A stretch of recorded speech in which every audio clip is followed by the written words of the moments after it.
السلام عليكم ورحمة الله وبركاته. إن الحمد لله نحمده ونستعينه ونستغفره ونعوذ بالله من شرور أنفسنا ومن سيئات أعمالنا. من يهده الله فلا مضل له ومن يضلل فلا هادي له. وأشهد أن لا إله إلا الله وحده لا شريك له وأشهد أن محمدا عبده ورسوله صلى الله تعالى عليه وعلى آله وصحبه وسلم تسليما كثيرا. أما بعد. সম্মানিত ভাতৃমণ্ডলী, আল্লাহ রাব্বুল আলামিনের প্রশংসা এবং প্রিয় নবী সাল্লাল্লাহু আলাইহি সাল্লামের উপর সালাত ও সালামের পর আজ মঙ্গলবার চৌঠা রমজান 1446 হিজরি মোতাবেক 4 মার্চ 2025 আমাদের ইসলামিক কালচারাল সেন্টার দাম্মামের এই বিশাল ইফতার ক্যাম্প এবং ইফতার আয়োজনে ইফতারের পূর্ব মুহূর্তে আমরা কিছু দিনের কথা আলোচনা করব। আর বিশেষ করে রমজানের প্রথম দিকে রোজা রমজান আর রমজান মাসের সাথে সম্পর্কিত ইবাদত বন্দেগী নিয়ে আলোচনা করব। আর তারপরে ইনশাআল্লাহ তাআলা আমরা কিছু আকীদা বিষয়, তাওহীদের বিষয়, সুন্নাতের বিষয় আর অন্য অন্য ফরজ যেসব গুরুত্বপূর্ণ আমল ইবাদত বন্দেগী সেসব নিয়ে ইনশাআল্লাহ তাআলা আপনাদের সামনে বিষয়ভিত্তিক আলোচনা রাখব। আজকে আমরা আলোচনা করব রোজার ফজিলত সম্পর্কে। রোজা আর ফজিলত সম্পর্কে, রমজানের ফজিলত সম্পর্কে বেশ কিছু কথা আমরা আলোচনা করেছি, কিন্তু রোজা সিয়ামের ফজিলত সম্পর্কে আমরা দু একটি হাদিস শোনাবো। আর তারপরে সময় থাকলে অন্যান্য বিষয় আমরা তার সাথে পেশ করার চেষ্টা করব। আল্লাহ রাব্বুল আলামিন যেন আমাদেরকে এই রোজা রমজানের গুরুত্ব বুঝার তৌফিক দান করেন এবং ফরজ রোজা সুন্দরভাবে পুরোপুরি রাখার তৌফিক দান করেন, ঈমানের সাথে, শারীরিক সুস্থতার সাথে এবং সার্বিক শান্তির সাথে আল্লাহ রাব্বুল আলামিন ইবাদত বন্দেগীগুলি করার তৌফিক দান করেন। সিয়ামের সাথে আল্লাহ কিয়াম তারাবি সুন্দরভাবে আদায় করার তৌফিক দান করেন। রমজান মাস হচ্ছে কোরআনে কারীমের মাস, কোরআনে কারীমের তেলাওয়াতের বেশি বেশি তৌফিক দান করেন। যারা কোরআনে কারীম পড়তে জানেন না তাদেরকে কোরআন শেখার তৌফিক দান করেন। কোরআন যারা পড়তে পারেন কিন্তু অর্থ বোঝেন না তাদেরকে আল্লাহ অর্থ বোঝার তৌফিক দান করেন। কারণ কোরআনের অর্থ না বুঝলে আল্লাহ আপনাকে আমাকে কি সম্বোধন করেছেন, কি হুকুম করেছেন, কি বারণ করেছেন, কি করে জানবেন আপনি? শুধু পরের মাধ্যমে, পরের জিভা দিয়ে তো স্বাদ চাখা হয়নি। খাওয়া দাওয়ার ক্ষেত্রে পরের জিভাতে স্বাদে ও যদি বলে যে ঝাল তো ঝাল আপনার কাছে, ও যদি বলে যে না লবণ কম তো কম, লবণ বেশি তো বেশি, এটা তো দুনিয়ার ক্ষেত্রে করেন না। কিন্তু ধর্মের ক্ষেত্রে, ঈমান ইসলামের ক্ষেত্রে, আখিরাতের ক্ষেত্রে, জাহান্নাম জান্নাতের বিষয়, যেখানে জাহান্নাম থেকে বাঁচতে হবে, জান্নাতে যেতে হবে, এই বিষয়ের ক্ষেত্রে সব পরের স্বাদের ওপর আপনি নির্ভরশীল। হুজুররা কোরআন আমাদেরকে শিখান, কোরআনের কথা বলেন, কোরআনের আলোচনা করেন, ওই তাফসীর করেন, দ্বীনের কথা বলেন। আপনাকে নিজে বুঝতে হবে না, আপনার নিজে বুঝা ফরজ কাজ, এটাকে গরজ করতে হবে। দুনিয়ার গরজে ভাঙা আরবি শিখে গেছেন, সৌদি আরবে সে মালিককে বুঝাইতে হবে, আর ফোরম্যান সুপারভাইজারের কথা বুঝতে হবে, বুঝাইতে হবে, আর কাজ নিতে হবে, কাজ দিতে হবে, আর পয়সা বেতন নিতে হবে। যার ফলে ভাঙ্গা আরবি দিয়ে বুঝিয়েও নিচ্ছেন, বুঝাও নিচ্ছেন, যে আরবিতে কোনো অস্তিত্ব নেই। হ্যাঁ, গ্রামারের উর্দে কোনো গ্রামার লাগে না, কিচ্ছু লাগে না, শুধু শব্দ বাস, ফি মাফি করে নিজেও বুঝে যাচ্ছেন আর অন্যকে বুঝিয়ে দিচ্ছেন। কারণ এটা দুনিয়ার স্বার্থ, দুনিয়ার গরজ। আখিরাতের স্বার্থে কি করছেন আপনি? পরকালের স্বার্থে কি করছেন আপনি? জান্নাত যাওয়ার জন্য আপনার কি কর্মসূচি আছে? কিছু আছে? জাহান্নাম থেকে বাঁচার জন্য কিছু কার্যক্রম আছে আপনার? কোনো আপনার প্ল্যানিং আছে? কিছুই নেই আপনার জীবনে, ব্যাস দেখা দেখি। এভাবে চলবে না। আল্লাহ রাব্বুল যেন সঠিক বুঝ দান করেন এবং প্র্যাকটিসিং মুসলিম হওয়ার তৌফিক দান করেন। প্র্যাকটিসিং মুসলিম আজকালকার ভাষায়, তার মানে আপনি এলেম শিখবেন, আর যা শিখবেন সেই অনুযায়ী আমল করবেন, সে অনুযায়ী আকীদায় যদি ভুল ভ্রান্তি থাকে পরিবর্তন করবেন, আর আপনি অগ্রগামী হবেন এবং ফরজ ওয়াজিবের সাথে সুন্নত নফল আদায় করবেন এবং সমস্ত রকমের সন্দেহ, হারামের যেখানে সংশয় সন্দেহ রয়েছে সেখান থেকে আপনি দূরে থাকবেন।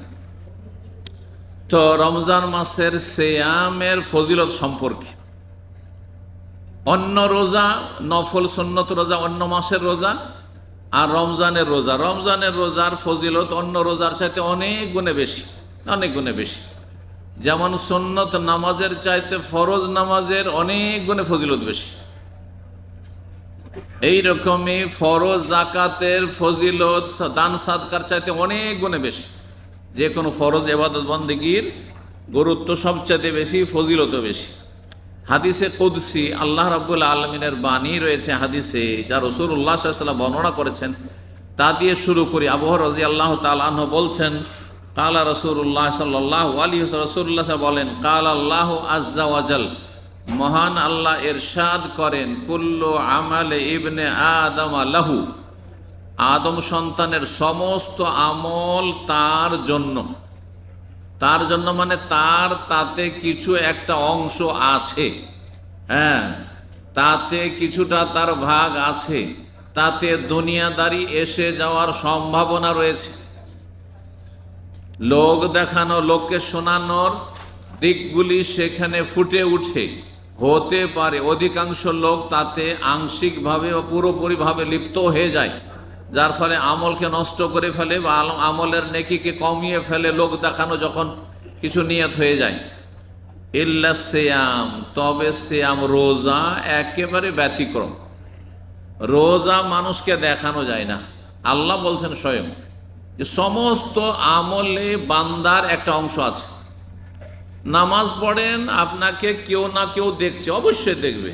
আপনার স্ত্রী, আপনার ছেলে মেয়ে, আপনার আত্মীয় স্বজন, আপনার বাড়ির লোকেরা, আপনার আশেপাশের লোকেরা, আপনার মহল্লার লোকেরা, যে মসজিদে আপনি নামাজ পড়েন সেই মসজিদের মুসল্লিরা, যে বিল্ডিংয়ে থাকেন সেই বিল্ডিংয়ের লোকেরা জানে যে আপনি নামাজি, নামাজে যান। তার নামাজ পড়লে দেখতে পাবে, দান সাদকা করলে দেখতে পাবে, জাকাত দিলেও মানুষ জানতে পারবে, হজ উমরা করলেও জানতে পারবে। কিন্তু রোজা জানাবার বিষয় নাই। এই জন্য রোজা একমাত্র তার দ্বারাই সম্ভব, আর সেই রাখে যেই ব্যক্তির অন্তরে আল্লাহর ভয় আছে, লাআল্লাকুম তাত্তাকুন, অন্তরে ভয় আছে। না হইলে দুনিয়াকে, হ্যাঁ, আমি বুঝিয়ে দিলাম যে আমি সারাদিন আপনাদের সামনে খাইনি, দাইনি, পানাহার করিনি, মানে আপনাদের মতো আমিও রোজা আছি। কিন্তু এইদিকে গোপনে, নির্জনে, ঘরের ভিতরে হোক আর বাথরুমে হোক আর পানিতে ডুব দিয়ে হোক না কেন, যে কোনো জায়গায় আপনি পানি খেয়ে নিন, দুনিয়ার কেউ জানতে পারবেন আল্লাহ ছাড়া। আল্লাহ ছাড়া কারো ক্ষমতা নেই রোজা সম্পর্কে জানার। আপনার রোজা আছেন না আছেন কারো ক্ষমতা নেই জানার। আমি রোজা আছি না আছি আল্লাহ ছাড়া কেউ জানেন না। আল্লাহ রাব্বুল আলামিন স্বয়ং এই কথা বলছেন হাদিসে কুদসি। সুতরাং যখন রোজা একমাত্র আল্লাহর জন্যই রাখা হয়, ফাইন্নাহু লি ওয়া আনা আজজি বিহি, সেটা আমার উদ্দেশ্যেই রাখা হয়, ইখলাসের সাথে, নিষ্ঠার সাথে। সুতরাং আমি স্বয়ং তার বদলা দেব, প্রতিদান দেব।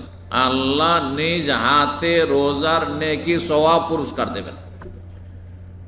এ হচ্ছে রাসূলুল্লাহ সাল্লাল্লাহু আলাইহি ওয়াসাল্লাম হাদিস, যা আল্লাহ রাব্বুল আলামিন থেকে তিনি বর্ণনা করেছেন, মহান আল্লাহর বাণী। অন্য আরেকটা অংশ রয়েছে যে প্রত্যেক আমলের নেকি ফেরেশতাকে লিখার জন্য বলা হয়েছে। এক নেকি কি হয়, এলা আশারাত আমসালিহা, 10 গুণ হয়ে যায়। কত হয়? একটা নেকি করলে 10 হয়।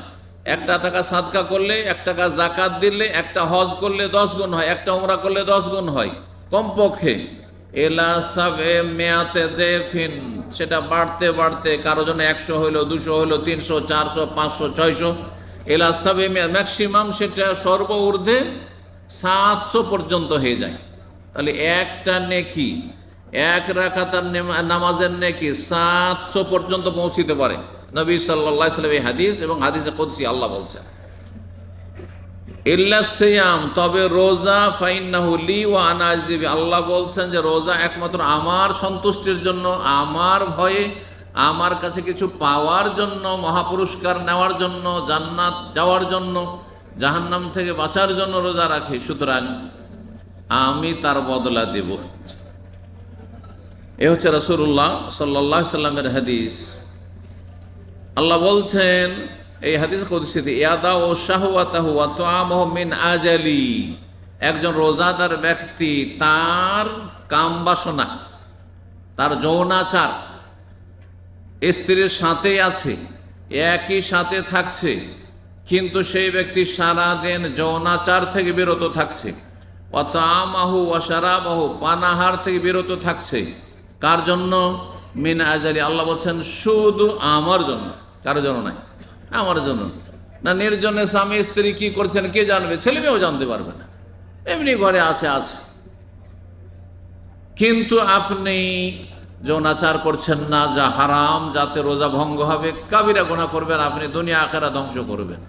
পানাহার করছেন না, এক ঢোক পানি পান করছেন না, ভিতর শুকিয়ে আসছে, তারপরও চাইছেন যে রোজাটা কমপ্লিট করিয়ে নি, আমি পারবো, আমি মরবো না।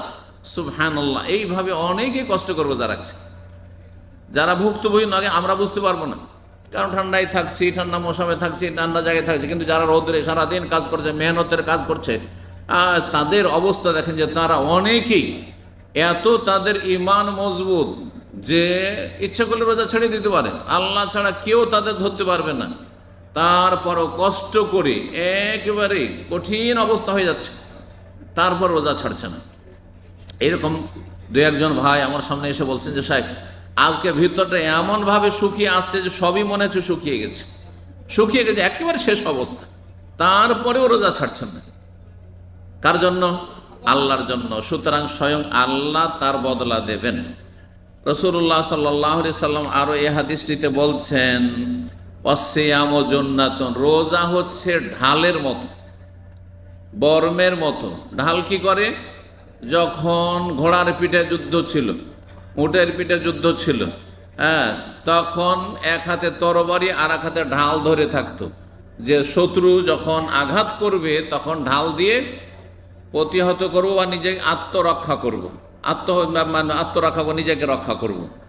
তো এই রোজা হচ্ছে ঢালের মতো। ঢাল দিয়ে যেমন যোদ্ধা, একজন মুজাহিদ আল্লাহ রাস্তার, নিজেকে দুশমন থেকে রক্ষা করে, নিজের প্রাণকে রক্ষা করে, নিজের ওপর আক্রমণকে প্রতিহত করে, আক্রমণ থেকে নিজেকে রক্ষা করে, ঠিক তেমনি রোজাদার রোজা রাখলে সেই ব্যক্তি শয়তানের সাথে লড়াই করে শয়তান থেকে প্রতিরক্ষার ব্যবস্থা করে, ডিফেন্সের ব্যবস্থা করে।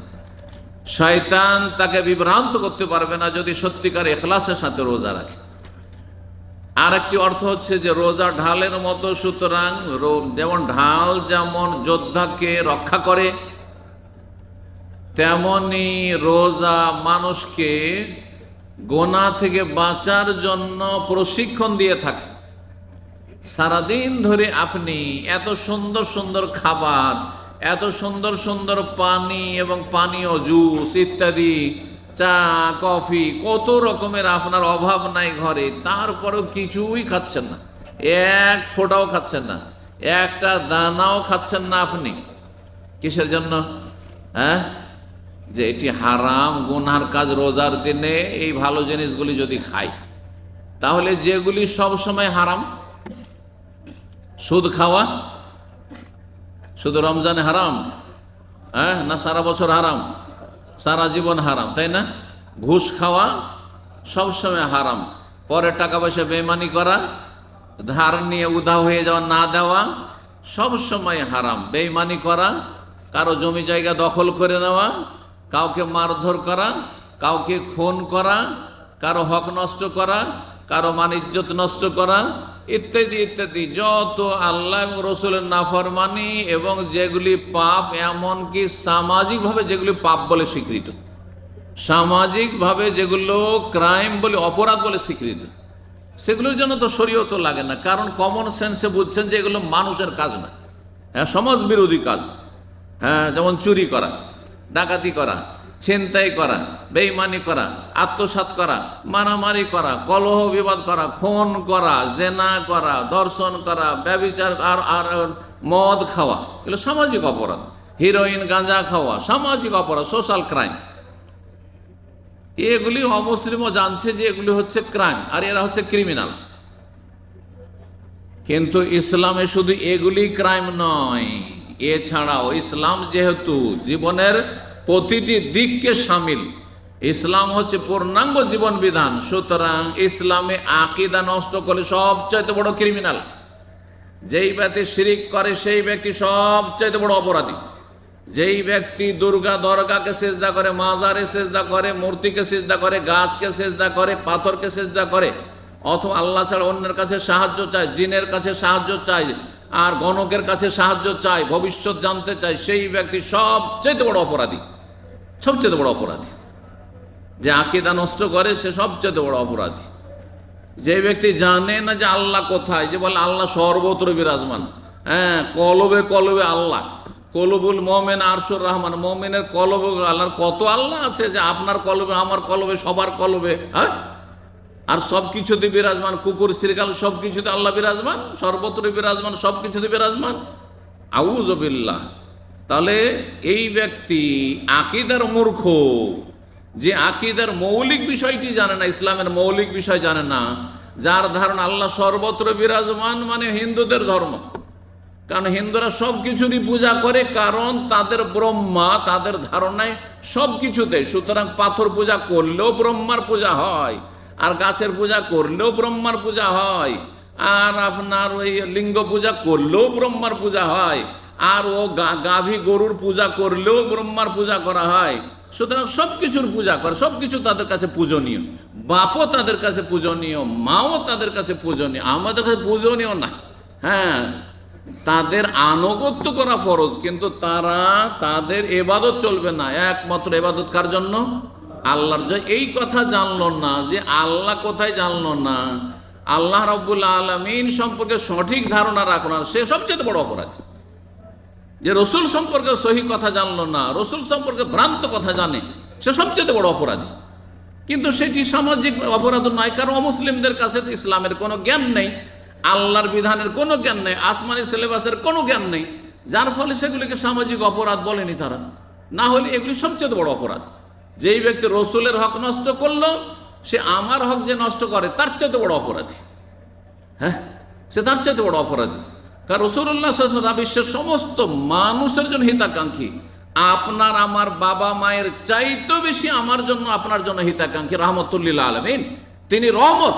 আপনার বাবা মা, আমার বাবা মা রহমত, এ কথার সার্টিফিকেট আল্লাহ দেননি, কিন্তু রাসূলুল্লাহ বিশ্ব জাহানের জন্য রহমত, এই সার্টিফিকেট আল্লাহ দিয়েছেন। ওমা আরসালনাকা ইল্লা রাহমাতাল লিল আলামিন। শুধু আল্লাহর পরে সবচেয়ে বড় হক কার? রাসূলুল্লাহ সাল্লাল্লাহু আলাইহি সাল্লামের হক। সুতরাং যারা রসুলের হক নষ্ট করলো তারা সবচেয়ে বড় অপরাধী। 2 নম্বরে আল্লাহর হক নষ্ট করার পরে বাপ মায়ের হক নষ্ট করলো, অপরাধী। আর তারপরে নামাজ পড়লো না, সে অপরাধী। জি, কাবিরা গুনাহ করলো, সে বড় অপরাধী। কিন্তু সমাজে বেনামাজি কোনো অপরাধী নয়। সুতরাং বেনামাজিকে মেয়ে তুলে দিয়ে দিচ্ছেন, বেনামাজির সাথে বোনের বিয়ে দিয়ে দিচ্ছেন, আর বেনামাজির সাথে আপনার আন্তরিকতা, অন্তরের বন্ধু, অন্তরঙ্গ বন্ধু আপনার হয়ে যাচ্ছে, যেগুলি হারাম। একজন খুনি, একজন জেনাকারী, একজন আপনার গাঁজাখোর, একজন হিরোইনখোর, একজন সুদখোর, ঘুষখোর যেমন অপরাধী, তার চাইতে কম অপরাধী নয় একজন বেনামাজি, একজন বেরোজাদার। এগুলো আমাদেরকে অবশ্যই জানতে হবে, যাতে করে আমরা জানি যে কারা অপরাধী। সীমিত 2-4টা কাজ করলে অপরাধী হয়ে যায়, আর বাকি হাজার হাজার গুনায় লিপ্ত রয়েছে, আর তাদেরকে আপনার ভালো মানুষ মনে করছেন, আর তারা মনে করছেন যে দেশের তারা কল্যাণ করবে, তারা নেতৃত্ব আসলে, তারা ক্ষমতা আসলে তারা আমাদের হিতাকাঙ্ক্ষী হবে, এরা আমাদের ভবিষ্যৎ না। কোনোদিন এরা ভবিষ্যৎ নাই। যারা আল্লাহর হক নষ্ট করেছে, রসুলের হক নষ্ট করেছে, যারা ইসলাম সম্পর্কে কোনো জ্ঞান রাখে না, যারা মনে করে ইসলাম মানে মৌলবাদ, আর ইসলামপন্থী মানে মৌলবাদী, ইসলাম চর্চা করলে মৌলবাদী হয়ে যায়, আর যদি ইসলামের দণ্ডবিধান সেগুলি তাদের কাছে মধ্যযুগীয় আপনার কি বলা হচ্ছে, শাস্তি বলা হয়, আর এরা আসলে ইসলামের কিছুই জানে না। এদেরকে নেতৃত্ব পাঠিয়ে, এদেরকে ওপরে পাঠিয়ে কি আশা করতে পারেন দেশের জন্য, জাতির জন্য, আর আপনার জন্য, আমার জন্য? কারোর জন্য কল্যাণ নেই এদের মধ্যে। আল্লাহ তাদের অনিষ্ট থেকে আল্লাহ মুসলিম সমাজকে রক্ষা করুন, মুসলিম দেশকে রক্ষা করুন, এবং ভালো মানুষদেরকে আল্লাহ রাব্বুল সবসময় যেন শক্তিশালী করেন, এবং ভালো মানুষ দিয়ে আল্লাহ যেন দিনের খেদমত নেন। অসৎ লোকদেরকে আল্লাহ সৎ জীবনযাপনের মন মানসিকতা দান করেন, হেদায়েত নসিব করেন, তাদের কল্যাণ দান করেন, তাদের অনিষ্ট থেকে আল্লাহ রক্ষা করেন। বলছিলাম রমজান মাস সম্পর্কে। রমজান মাসের রোজা হচ্ছে ঢাল স্বরূপ, মানুষকে গুনাহ থেকে বাঁচাবে। যখন রোজা রাখবেন তখন ট্রেনিং হয়ে যাবে যে সবগুলি গুনাহ থেকে কেমন করে বাঁচবো। রোজার দিনে যেমন সারাদিন কিছু খেলাম না, পান করলাম না, যৌনাচার করলাম না, আর অশ্লীল কথা বললাম না, নোংরা ছবি দেখলাম না, আরে রোজা খারাপ হয়ে যাবে সেই জন্য আমি নোংরা ছবি দেখি না, না হলে আপনার ফিল্ম দেখা হয়তো অভ্যাস আছে, এই এই এই আমি তোর সাথে ঝগড়া করবো না, ঝামেলা বাঁধাবো না, কারণ আমি রোজা আছি। এই ট্রেনিংটা সারা বছর রাখতে হবে। সমস্ত গুনাহ থেকে বাঁচার মতো আপনার মধ্যে ক্ষমতা, এনার্জি তৈরি করতে হবে, ইমানি এনার্জি। আল্লাহ যেন তৌফিক দান করেন। বলছেন রাসূলুল্লাহ সাল্লাল্লাহু আলাইহি ওয়াসাল্লাম, ফাইজা কানা ইয়াউমু সাওমি আহাদিকুম, সুতরাং তোমাদের রোজার দিন যখন হবে, এই যে রোজার দিনে আছেন, কি করতে হবে? ফালা ইয়ারফুস, যৌনাচার করিও না বা যৌন সম্পর্কীয় আলাপ আলোচনা করিও না। বেগানা মহিলার সাথে মোটেই না, একেবারে না। সুতরাং যারা কোনো বেগানা মহিলার সাথে আপনি বিবাহ বন্ধন ছাড়া তাদের সাথে আপনি প্রেম আলাপ করছেন, টেলিফোন করছেন, আমোদ ফুর্তি করছেন, টাইম পাস করছেন, এইসব করছেন, তারা নোংরা চরিত্রের মানুষ। তারা নিজের ভবিষ্যৎকে নষ্ট করছে, নিজের পরিবারের ভবিষ্যৎকে নষ্ট করছে, এবং নিজের আগামী প্রজন্ম যে ছেলে মেয়ে হবে আশা রাখে তাদের ভবিষ্যৎকে নষ্ট করছে। আল্লাহ তাদের সঠিক বুঝদান করুন। এবং রমজান মাসে স্ত্রীর সাথেও বেশি বাড়াবাড়ি করে যৌন সম্পর্কে আলোচনা করবেন না। কারণ এর আগে বলেছি রোজা ভঙ্গের কারণ একটি হচ্ছে ইচ্ছা করে বীর্যপাত করা, বেশি আমোদ ফুর্তি করতে গিয়ে, আর বেশি আপনার যৌন সম্পর্কীয় কথাবার্তা বলতে গিয়ে, হতে পারে টেলিফোনে কথা বলতে বলতে বীর্যপাত হয়ে গেল, হতে পারে মজির পরে মজি দিয়ে শুরু হলো আর তারপরে মনে বীর্যপাত হয়ে গেল, আপনার রোজাকে নষ্ট করে ফেললেন। সুতরাং নবী সাল্লাল্লাহু আলাইহি ওয়াসাল্লাম বলছেন যে যৌন সম্পর্কে কোনো আলাপ আলোচনা বেশি করবে না স্ত্রী হইলেও। ওয়ালা ইয়াসখাব, এবং হট্টগোল করবে না, হইচই করবেন না। রোজা অবস্থায় হইচই করে কথা বলা, চিৎকার করে কথা বলা, ওই যে হাট বাজারে যেমন কথা হয় ওই রকম কথা বলা না। আর কাউকে গালমন্দ করবে না। ফাইন সাব্বাহু আহাদুন আও কাতালাহু, আপনি কাউকে গালমন্দ করতে যাবেন না, কারো সাথে আপনি ঝগড়ায় জড়াতে যাবেন না, মারামারি করতে যাবেন না। কিন্তু কেউ যদি আপনাকে গাল দিয়ে দেয়, কেউ যদি আপনাকে মারতে আসে, মেরেও দেয়, তো কি করতে হবে? রাসূলুল্লাহ সাল্লাল্লাহু আলাইহি ওয়াসাল্লাম বলছেন ফালিয়াকুল, বলো ইন্নী ইমরিউন সায়েমুন, আমি রোজায় আছি, আমি রোজাদার মানুষ। ভাই, রোজাদার মানুষ বলে দিয়ে তাকে দুটো মেসেজ দিবেন। একটি হচ্ছে যে আমি কাপুরুষ না যে তোমাকে পারবো না সেই জন্য বরদাস্ত করে নিলাম, চুপ থেকে গেলাম, বরং পারবো, কিন্তু আমি তোমাকে তোমার খারাপ আচরণের উচিত বদলা দিলাম না। কিসের জন্য? যেহেতু আমি রোজায় আছি। একটি মেসেজ যে আমি কাপুরুষ না, বীর পুরুষ, কিন্তু আল্লাহ সন্তুষ্টির জন্য তোমার সাথে আমি ঝামেলা বাঁধাতে, তুমি মারলে গাল দিলে আমি একটিও কথা বলবো না। 2 নম্বর মেসেজ হচ্ছে তাকে ইমানি আঘাত করা, ইমানি নক করা। সেটা হচ্ছে কিভাবে? যে ভাই আমি রোজায় আছি, তার মানে আপনি একটু সাবধান হন, আল্লাহকে ভয় করেন, আমি রোজায় আছি। রোজাদার মানুষের সাথে আপনি খারাপ আচরণ করিয়েন না। এই রোজাদার মানুষের সাথে আপনার এই খারাপ আচরণ করাটা এটা মানুষের চরিত্র না, এটা মানুষের চরিত্র নেই। অনেক অমুসলিম আছে যারা ভালো মানুষ, অমুসলিম সবাই যে বিদ্বেষী তা নাই। যারা বিদ্বেষী তাদেরকে আল্লাহ ধ্বংস করুন। কাফের যারা বিদ্বেষী, ইসলামের শত্রু, মুসলিমের শত্রু, আল্লাহ তাদেরকে ধ্বংস করুন, বলুন আমিন। জি। কিন্তু প্রতিটি সমাজে খারাপের সাথে ভালো মানুষ আছে, সংখ্যা কম আর বেশি। তাদেরকে আমি দেখেছি, অমুসলিম রাস্তায় সফর করছে আর হঠাৎ করে হয়তো ধূমপান শুরু করতে গিয়েছে, আর দেখে বুঝতে পারছে যে তো মুসলিম আছে, সাথে সাথে এসে ক্ষমা চাইছে। ও ভাবছে যে আমার ধূমপানের কারণে, ওর ধূমপানের কারণে আমার রোজার ক্ষতি হয়ে যাবে, সুতরাং সে পাপী হয়ে যাবে, সেজন্য আমার কাছে ক্ষমা চাইছে। যেটা অনেক মুসলিম মূর্খ বেদিন মুসলিমও এই আমলটা করে না। তাহলে অমুসলিম সমাজেই রোজার একটা কি আছে? শ্রদ্ধাবোধ আছে, রোজার একটা মান সম্মান আছে যে আপনি একটা ইবাদতে আছেন। এই কথাটি যে আপনার সাথে ঝগড়া করতে আসছে, মারামারি করতে আসছে, যে গাল দিচ্ছে আপনাকে, তাকে এই মেসেজটি দিয়ে দেন যে ভাই আমি রোজায় আছি, আমার সাথে তোমার এই আচরণ করাটা মোটেই মানুষের কাজ নাই, মানবতা বিরোধী কাজ। তারপরে রাসূলুল্লাহ সাল্লাল্লাহু আলাইহি ওয়াসাল্লাম বলছেন, ওয়াল্লাযী নাফসু মুহাম্মাদিন বিয়াদি, সে আল্লাহর কসম করে বলছি যার হাতে মুহাম্মদ সাল্লাল্লাহু আলাইহি ওয়াসাল্লামের জীবন রয়েছে, লা খালুফু ফামিস সাইব আতিয়াবু ইনদাল্লাহি মির রিহিল মিস্ক, রোজাদারের মুখের ঘ্রাণ, পেট খালি হওয়ার কারণে যে মুখে যে ঘ্রাণ হয় বা মুখে যে একটু দুর্গন্ধ হয় সন্ধ্যাবেলার দিকে ইফতারির পূর্ব মুহূর্তে, সেটি আল্লাহর কাছে কিয়ামতের দিনে মৃগ নাভির মূল্যবান আতরের চাইতে বেশি সুগন্ধিময়। এত আল্লাহ ভালোবাসেন। রাসূলুল্লাহ সাল্লাল্লাহু আলাইহি ওয়াসাল্লাম আলী সাইম ফারহাতান, রোজাদারের দুটো খুশির সময় রয়েছে। একটি খুশি হচ্ছে কখন? এই ইফতার করার সময়, যে আমি আজকে চতুর্থ রোজা কি করলাম, কি করলাম, কমপ্লিট করলাম, আলহামদুলিল্লাহ 4টি রোজা হলে একটা খুশি। এই খুশিটি খেতে পেয়ে খুশি নাই, রোজা কমপ্লিট করতে পারলাম এই জন্য খুশি, রোজা ইফতারের সাথে সাথে।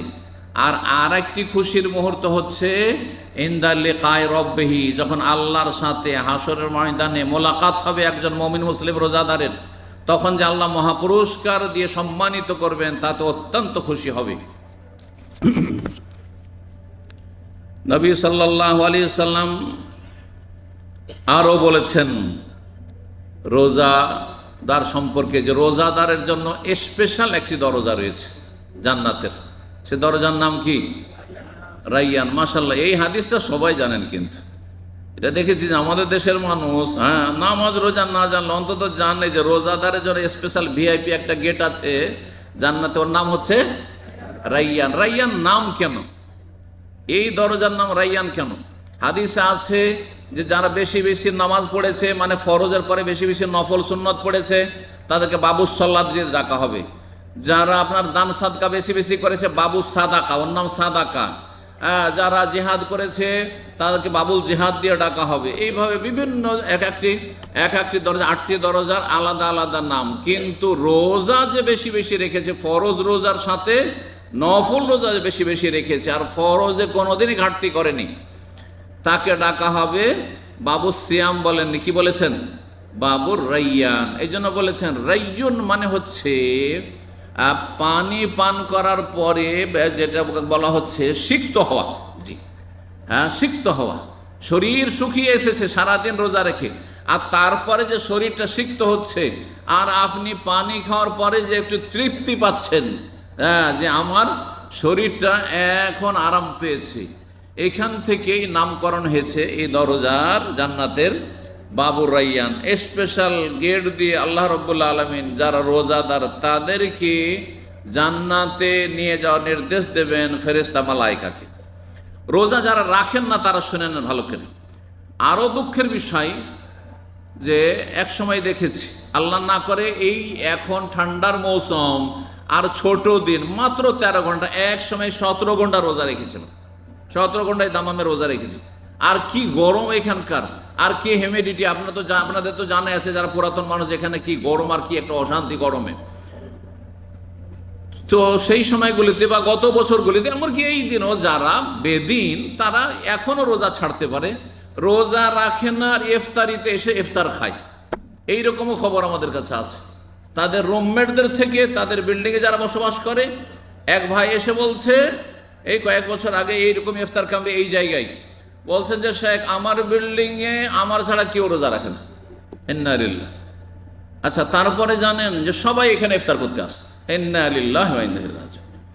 মানে হারামের উপরে হারাম, অপরাধের ওপর অপরাধ, গুনাহের উপরে গুনাহ। চিন্তা করুন তো দেখি, এক তো রোজা রাখেন না, বড় কাবিরা গুনাহ, তারপর রোজাদারদের খাবার এখানে আপনি বিনা রোজায় আপনি হারাম খেতে আসছেন।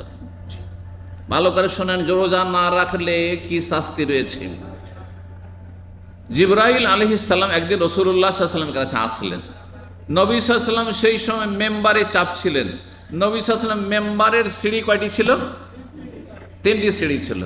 প্রথম ধাপে চাপলেন, বলেন আমিন। দ্বিতীয় ধাপে চাপলেন, আবার বলে আমিন। তৃতীয় ধাপে চেপে বসলেন, তখন বলছে আমিন। ফাকালা আমিন আমিন আমিন। সাহাবীরা বুঝতে পারলেন রহস্য। আমিন মানে কি? আমিন মানে কবুল করো, আল্লাহ কবুল কর, ইস্তাজিব। আমিন মানে হচ্ছে আল্লাহ তুমি কবুল করো। তো সাহাবীরা জিজ্ঞেস করলেন না বুঝতে পেরে যে ইয়া রাসূলুল্লাহ ইন্নাকা সাইতাল মেম্বারা, এক্ষুনি আপনি মেম্বারে চাপলেন আর বলেন আমিন আমিন আমিন, কেন?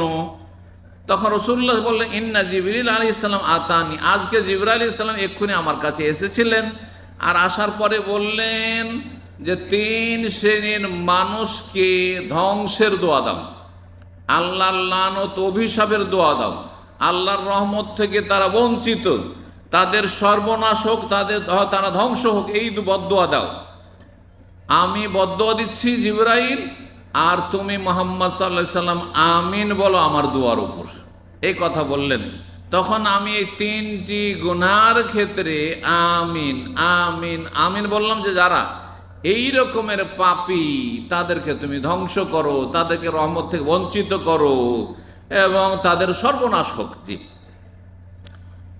বললেন মান আদরাকা শাহরা রমজান, তার মধ্যে একজন অপরাধী, এক শ্রেণীর অপরাধী, যেই ব্যক্তি রমজান মাস পেল, ফালা ইউগফার লাহু, রমজান মাস এলো আর 1-2 করে গোটা রমজান মাস শেষ হয়ে চলে গেল, কিন্তু তার গোনা মাফ হলো না।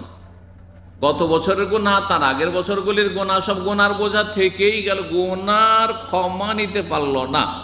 ফাদাখালান নারা, সুতরাং সেই ব্যক্তি জাহান্নামে যাক। ফাআবাদাহুল্লাহ, আল্লাহ তাকে তার রহমত থেকে দূর করে দিক। কুল আমিন, জিবরাইল বললেন হে নবী তুমি আমিন বলো।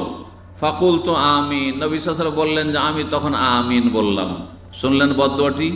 যারা রোজা রাখে না এ রমজানের দিনে, অথচ এমন রোগী নয় যে রোজা রাখলে তার রোগ বেড়ে যাবে। শুনে রাখেন, কখন আপনার জন্য ছাড় আছে, রোজা রাখলে রোগ বেশি বেড়ে যাবে, সুগার লেভেল কমে গিয়ে মরে যাওয়ার ভয় আছে, এমন যদি হয়,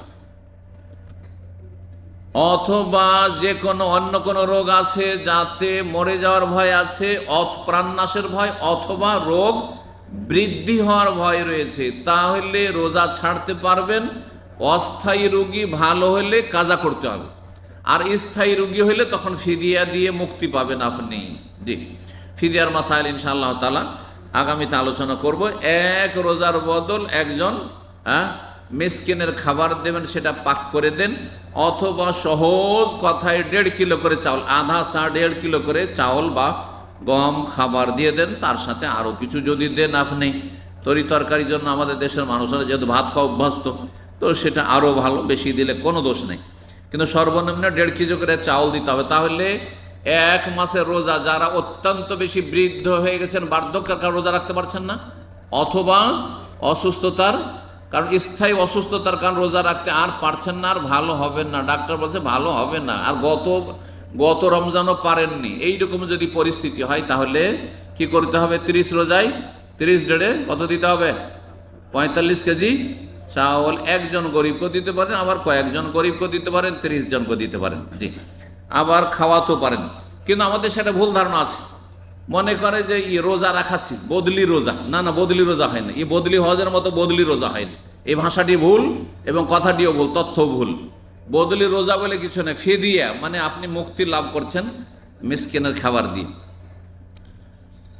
দ্বিতীয় ব্যক্তি যাকে বদদোয়া দিয়েছেন এমন ব্যক্তি মান আদরাকা ওয়ালিদাইহিল কিবারা আহাদাহুমা আও কিলাহুমা, যে ব্যক্তি বাবা মাকে বার্ধক্য অবস্থায় পেল, বুড়ো বাবা বুড়ো মাকে পেল, কিন্তু বাবা মাকে কষ্ট দিয়ে সে জাহান্নামে চলে গেল, জান্নাত লাভ করতে পারলো না, হতভাগা।